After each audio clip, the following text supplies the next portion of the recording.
Today, I'm joined by Cheri Hotman, managing partner at Hotman Group. With decades of experience in executive technology leadership, cybersecurity strategy, and governance risk consulting, Cheri's been in the front lines of helping businesses navigate the messy intersection of cyber risk, digital transformation, and boardroom politics.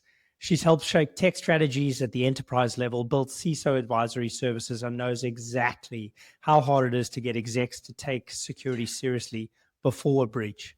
Let's dive in. Yeah, truly a pleasure. Thank you so much, Dan. I appreciate the opportunity and the invitation. I'm excited to have an engaging conversation today for your audience. Cool. Let's kick it off with the Hotman Group. What's the core focus right now? Yeah, great question. It's funny you mentioned in the intro boardroom politics and getting executives to take all this serious. That struggle is real, no doubt. And then you said before a breach, sometimes it's difficult to get them to take it seriously, even after a breach, unfortunately. Yeah, it's just that the struggle is real out Wow. there. And then so we basically help companies build, implement, and run their cyber programs. So that can look like a lot of different flavors. Ultimately, what we do in cybersecurity, as because this is what you do as well, is we're helping companies mitigate risk. That's what we're doing. If you're not doing that, then you maybe should do something different because that's ultimately the goal of what we're trying to do here. And so a lot of that these days looks like compliance because customers are getting smarter. Cybersecurity is directly tied into the revenue chain of companies. And so if you can't get your customers and your future customers comfortable that you're protecting the company and the data and the relationship and all of that, then you're going to have a hard time. It's going to impact your revenue. And so it looks a lot these days like compliance, but we do it with integrity. I'm not interested in doing a checkbox compliance exercise or just helping a company pass an audit so they can pat themselves on the back, but really nothing has changed. There's been no risk mitigated. That's not really the right way to do this, nor is it the intent of what should be done. And so we help companies really build those programs with integrity. We work with a lot of CISOs, a lot of heads of security for obvious reasons.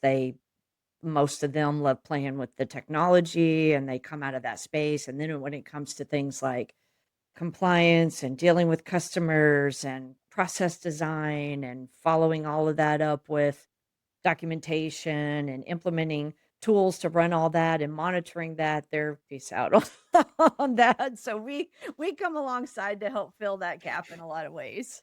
And how are you aligning tech risk with business priorities at that board level or at that executive C-suite level? What's the biggest disconnect you still see Yeah, it's between that's such boards a and powerful security? question, honestly. So if you look at like the textbook things that we do things like strategy documents, like there should be a cybersecurity strategy or roadmap, call it what you want to call it. It's what is the organization doing from a cyber standpoint that does align and support to the business objectives. But can I tell you how rare it is that we actually see that? Yeah. Like normally, unfortunately, these teams are just overrun and they've got so much on their plate and they're just trying to keep up. And so they're just trying to make it through a day.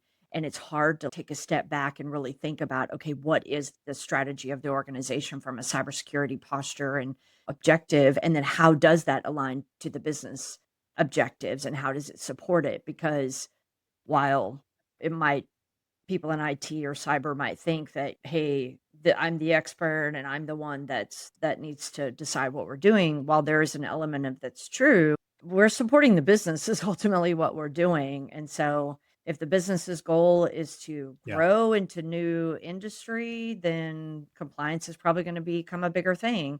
If the organization's goal is to acquire business, then there's going to be a cyber element of that. Whatever it is, but it's intuitively there, Yeah. but it's not, like, explicitly there, and so then all the way back around to your question, if you skip that exercise, then when you go to start having conversations with those people who don't fundamentally understand the technology, don't fundamentally understand cybersecurity, there's no context to have that conversation with them because we've skipped these key steps, and then that shows up in all sorts of ways. Boards that have no idea what's going on, cyber Yeah. folks that are doing good stuff, but doesn't necessarily align to what the business does. Heads of cybersecurity that can't get budget, they can't get funding, they can't get priority or resources assigned. That shows up in a lot of different ways. I'm sure similar in your space as well. Yeah. And now, who would you pinpoint Mhm. in an organization, a large organization that's got a C suite? Who is responsible for building that strategy and bringing risk aligned with business priorities? It can't be this. It can't be the CISO. They're running around with their hair on fire, putting Yeah. out fires with their team, managing their team. Who is that person? Who do you recommend when you work with businesses? Who is that person? Yeah, that is the CISO, to be clear. But I agree. A lot of times they are running around with their hair on fire and don't have appropriate funding and don't have appropriate resources. And so it's very difficult to stop and do something like that. When I was back in banking, we had so many regulators and auditors all the time, internal, external. It was insanity. I counted one year, it was 42 audits in 1 year, which was you just can't keep up with that. And I used to say, if I could just stop the world just for a few weeks, then I could get some of this stuff done. But the reality is you can't stop the world. You have to keep going. And then now you have the whole dynamic of customer pressure on top of audit pressure, on top of regulator pressure. So to be clear, it is the CISO's responsibility. But on the flip side, I hear you. A lot of them do have their hair Okay. on fire. The other part of it is in IT, the CIO way back in the day used to be like grew up in the tech Yeah. ranks and they were a tech person. And then it started to shift to where the CIO is more business facing, is more part of the executive leadership team. That is starting to happen with the CISO. It's not, I would say it's not fully baked by any stretch, but most CISOs, unfortunately, are still very technical oriented. And so, again, that's where a lot of this stuff gets missed. But that role really is business facing. That role really should be part of the executive leadership of the organization. And then with that, they're able to set and be in step with the business versus, hey, just the tech security guy over here and just stay over here and do your thing. So you're right. It's an Yeah. organizational Yeah. problem in general that needs to work to solve these problems. And with that requirement and the importance of that role, we've Hmm. seen a huge rise in CISO-as-a-Service Yep. solutions being offered and companies being helped like that. And you and your company have done a lot of that and helped a ton of companies and clients in that space. What makes it work, and what kind of companies benefit most from We leadership? are truly like a partner and extension of our clients. I tell the team all the time, pretend like I'm in that role, pretend like I'm the one responsible for this. How are you going to support me? Because that is what we do for our clients. So we're right there rolling up our sleeves with them and helping to do the items that either one, they don't have time to do, they've never done, they need a little help. I joke that sometimes it's like parenting. You can tell your kid something 1,000 times, and then the neighbor down the road says the same thing, and they suddenly hear it. And sometimes it's just that somebody else comes in Yeah. outside of the organization and is able to say the things that need to be said that maybe they weren't hearing before, but now they hear it from this perspective. So that's a lot of what we do as we support our clients as well. And then, quite frankly, building governance, building risk programs, building compliance, sustaining all of that is not easy. Those are big charges. And unless you want to go hire an army of people to build and run those things, it can't. So it's hard. And so that's where we really work with our CISO partners and our heads of security. And then for the smaller organizations that don't have funding to have a dedicated CISO, then of course they need someone to step into those spaces. But it's really more being a partner to the people that are responsible for this thing to help with, okay, what is the strategic view? What is the build that needs to happen? How do we run this thing? How do we sustain it? Oh, and by the way, cybersecurity is changing while we're having this conversation. So, how are we constantly keeping ourselves positioned and poised with our customer expectations in the world and et cetera, et cetera, et cetera? So, it's a lot. It's a fun space, but it's a lot. For sure. How do you coach your CISOs, or how do you help an organization when the key decision makers are Ooh, just totally focused on bottom line and really don't see the value in security because they see it as a cost center? yep. It's just costing them. It's just burning money. They don't see any return for it. How do you help Yeah, there? that's a How do you common convince? problem, How do you coach unfortunately, that? especially when you have, like a CFO, not knocking them. Their job is to guard the money. I get that. But this is why the CISO role is more becoming a business minded role and less a tech role. because you have to follow the money. You have to be able to articulate your case in a way that makes sense to your audience. So if you're talking to a CFO, it's going to be about return on investment, ROI. I'm literally just having this conversation this morning that you think you can go hire cheap resources, but cheap resources end up costing you more because of the oversight and the drain on your senior resources. So that's a cost Yeah. benefit analysis. So that's how these leaders need to learn to talk, is address it to their audience, learn to speak ROI. This is not cost, this is investment, and here's going to be our return.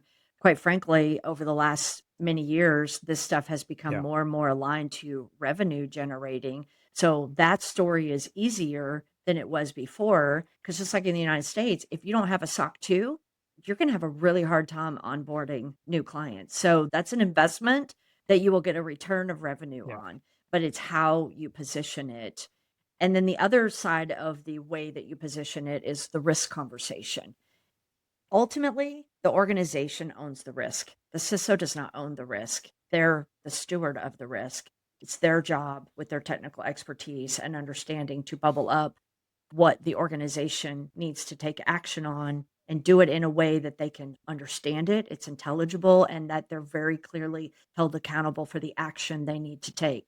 And that's the role of the CISO, is to get really good at how you have that conversation. And so when you have the risk conversation, it's not about technology X and control Y and all of that nerdy stuff that, they don't even care to hear about. It's about, hey, this is the risk to the organization. And by the way, executive or team, you own that. And so I'm telling you, this is what the risk is. And Yeah. here's the action that I recommend that we take to remediate that or to bring that down. And then, oh no, we're not going to spend that money. Oh no, we can't do that. That's fine. Then you need to have good risk management processes and metrics and accountability that you report that up. So, hey, I've done my job in the due diligence of sharing that. And then ultimately, the organization would accept that risk if they choose not to action it. And so it really is just how we learn to have the conversations addressed to our audience, both from an ROI standpoint, but also from a we are mitigating risk standpoint. And that is all of our decisions are based around those things. And Cheri, those risk mitigation strategies, what role does employee behavior play in overall security posture? Are companies doing enough to tackle the people part of risk? Yeah, people are still the greatest risk, honestly. That's why security awareness training is so critically important. And I have this conversation surprisingly often that we don't do security awareness training for audit. That is not why we do it, to be clear. That's never why we do it. If that's the reason we do it, don't do it. Like, quit, don't bother. The reason we do quality Yeah. security awareness training is to mitigate risk, because people, quite frankly, are our biggest risk. Meanwhile, we need people very much. And so security awareness training is a risk mitigation technique to help equip people to make better decisions so that it brings our risk down. Now, it's only one way. Obviously, there's other ways. Policies are very similar mechanism. They're management's directives, and this is what we expect. So it helps to set the standard across the organization, but it also helps to reduce risk because now people know things that they need to know every day in their business. But I have this conversation with companies often. When you write a 100-page policy document, can I tell you, people don't read one page, much less 100. That's No. great. Check the box. You did a 100-page policy. Good. Yay, you. Looks impressive in paperweight. But is it actually mitigating risk? It's not. So don't do it that way. Do everything in a way that's geared toward people, that's geared to Yeah. mitigating that risk. And so, yeah, people are still our biggest problem, hands down. And that's probably going to be that way for a while. There's still technical controls we can put in place. We should absolutely do those. But can I tell you, hands down, companies across the board, technical controls are not their problem. People in process are their problem. So many times when we work with companies, we're helping to design the right process. They have the tools. They just don't have them configured properly. They don't have appropriate process around them. They don't have good roles and responsibilities. So people actually know what they're supposed to do in those processes, and then accountability and metrics to know that all of this is working. Like, that's where they're lacking, which quite frankly is a people process problem. Yeah, that's a huge problem and continues to be a huge problem. Cheri, AI, unless you've been hidden in a cave for the last 3 Yep. years, AI is becoming a big deal. Yep. and everyone's talking about it in our industry, across industry. You can't escape it. How do you see AI playing into cyber risk strategy from a defense point of view? Is it a real shift yet in how we're managing risk using AI, or is it still Yeah, there's mostly definitely smoke and mirrors benefit. for now? It's funny. Talk about being in a cave. When it first came out, I've seen the Terminator movie and all the other flavors of AI movies, right? And so when it first became this thing, first you're like, it's just a marketing Yeah. thing. And then after that, you're like, okay, maybe there is something there. And then it's like everybody shifted to, okay, it's going to take over the world. So just stay away from it. Don't touch it. And so it was that. And then now we've had a lot, of course, every company has shadow AI problems, meaning the employees are using it, whether it's sanctioned or not. So then that's a thing. So that's introducing all new risk into organizations that most Yeah. organizations either they don't even know, and they certainly haven't thought that all the way through. So now we're to a point where, yes, there's value. Yes, it's real. It's not going away. If you don't learn to embrace it smartly, you will be left behind. That's obvious now. You can't ignore that or go back into your cave and never come out. And that's where we are. And so now it's a case of embracing it smartly. And we can use our risk management practices to do that. Like really doing deep dive assessments as to, okay, how are we planning to use this organization? What are the risks that introduce? Okay, what mitigating controls do we want to put into place? And then how are we going to implement those? And then how are we going to monitor those? Oh, and by the way, people are still going to be our biggest risk through all of this. And so how do we equip them and train them and hold them accountable all through this process as we go through these cycles of adoption? But the reality is, 1 year, 5 years, 10 years, we're not going to really quite know exactly how this thing is going to play out until we get to there. Like everybody's just trying to do the best they can right now. And the balance of I have to stay competitive. So if my competitors are using it, then I need to use it, even if I have to compromise security in the moment. You're getting a lot of that risk versus reward going on. But the reality is, if we have good risk management practices, then this is nothing more than when the migration to cloud started. Okay, it's the same thing. No, don't touch it. Okay, put Yeah. everything on it. Wait a minute. Hold on. Maybe we should be smarter. It's the same exact concept, but I don't think it's going away at this point. And it can make us all better if we use it for sure. Oh, yeah. Like it can help For you sure. write better. Yeah. There's definitely some things that it can make us more efficient if we leverage it in that way as we would any tool.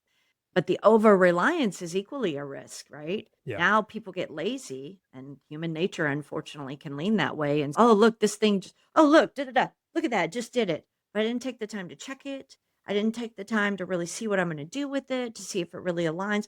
The human element is still very much there. Yeah, for sure. Outside of AI, are you seeing any emerging trends in how companies are approaching their security maturity journey?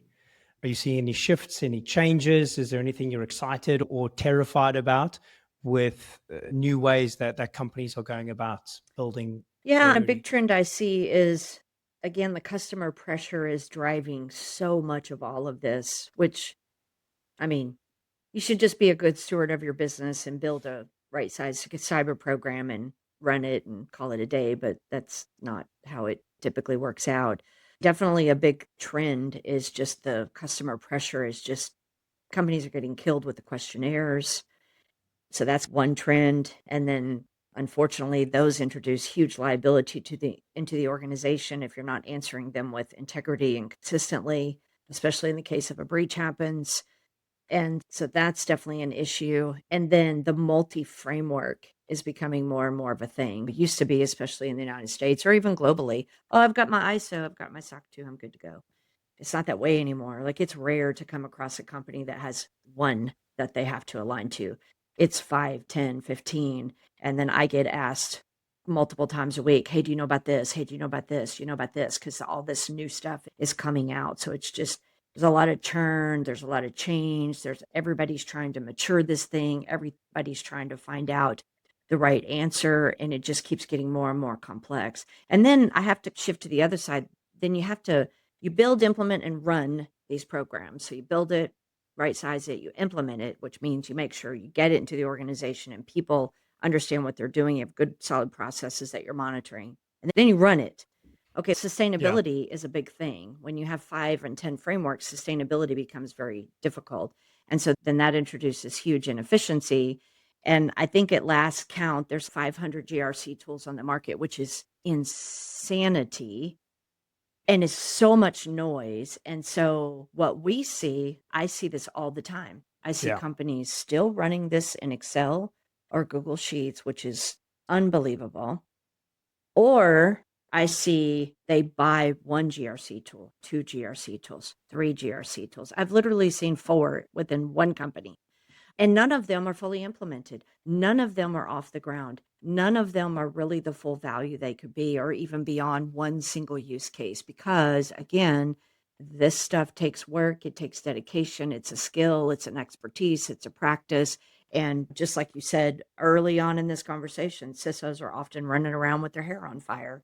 And then it's hard to think of anything past that when the reality is these need to be sustained. So I definitely Yeah. see the trend of GRC tool like overload in the world, which is a lot of we help companies sift through that noise. Or if they have a tool or they want to get a right tool, that's great. They Yeah. should. You should run this stuff on a GRC tool, but one that's one that's a good quality tool that's best fit for your organization, not just that some salesperson did a song and dance on, but really that right fit for the organization. And then, oh my gosh, implement it. And that's a huge thing where they can't get past. I keep my easy button here That was easy. because they buy it thinking, oh, okay, it's done now. No, it's not done now. You got to build this thing. Yeah. And so, I mean, that big trend that's developing, that's Yeah. the customer, you say the customers are driving it. So that's from procurement. If you want to work with a customer, if you want them to use your product, if you want them to use your company, you need to adhere to their That's security correct. protocols listed in their procurement documents. And so that's what they're needing to chase. What are you seeing in a shift with cyber insurers now? So your cyber insurance companies and small businesses, mid-sized businesses, even your enterprise size, they want Oh, cyber yeah. coverage now. They want that cyber liability coverage. Are you seeing that as a driver as well? No, Or it's is it definitely the more on the customer front. customer front? Cyber insurance got really expensive a few years ago.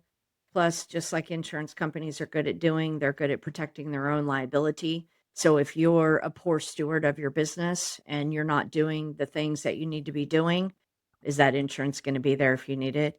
And then does the insurance cover the reputational damage? Does the insurance cover decisions for your customers to leave? It doesn't touch any of that. I equate it to I have I have insurance for my car, so I'm just going to get drunk and leave my seatbelt off and drive too fast and go through all the lights. That's dumb. That makes no sense. But it's like people have been thinking about that for the last many years about cyber insurance. No, it means Yeah. you be a good steward, you do what you're supposed to doing. And this is insurance to help you if the unfortunate happens, but it is in no means a compensation for anything that you may or may not be doing. And then my opinion, cyber Yeah. insurance is still growing up as well as far as insurance is mitigating risk is what they do, right? Because they're assuming risk. That's what insurance is. And they're really good at risk analysis and posturing, and that's how they price and all of that. But they're still trying to figure this out too. And so now we're seeing like a hodgepodge of, okay, we need to have MFA and security awareness training and this. I don't really see the reliance upon cyber insurance of audited security or some of the frameworks. Like those are still like very disconnected, which quite frankly has made some small companies Mm. be like, this is all they're requiring us we do. So that's all we need to worry about. No, that is not what that is at all. Yeah. Yeah. But customer pressure is Yeah. still hands down the Exactly. driver that we see, like hands down. Brilliant. Cheri, if you could instantly fix one thing in how companies approach cybersecurity at the strategic Wow, level, one what would it thing. be? Goodness, that's a powerful question. I think if I could fix one thing, I think it goes back to what we talked about early on that really cyber is about risk and it's about people. And if I could fix one thing, I would have it to be that the organizations would understand they own the risk of the organization. So they need to understand what that means from the cyber landscape. And then people run all of this and people are embedded in all of this. And if we don't it's great to go buy tools, but technology is great. I'm a tech nerd. I love technology. But if we ignore the people and the processes, which we see, then you still have tremendous risk in the organization because the tools just cannot shut down all of the risk. And then to get all of that working, it takes strategy, it takes communication, it takes budget, commitment, it takes all of that. And so they have to figure out what the risk is that they are responsible for, to be clear, and then to really start making some good budgetary and resource decisions to improve that risk posture. It doesn't change overnight, and that's okay, but at least year over year, quarter over quarter, we're incrementally improving our risk posture. Love it. My Cheri, this has been pleasure. Thank you. fantastic. This Thank was you fun. very much. Fantastic chatting with you. Yeah, before we close it up, handing over to you. Yeah, we're at hotmangroup.com. Group. My name's Cheri Hotman, so you can find me on LinkedIn. I would love to connect with your audience and have them just reach out, connect on LinkedIn, or drop an email on the website. But I really appreciate you taking the time, Dan, and thank you so much for having this conversation.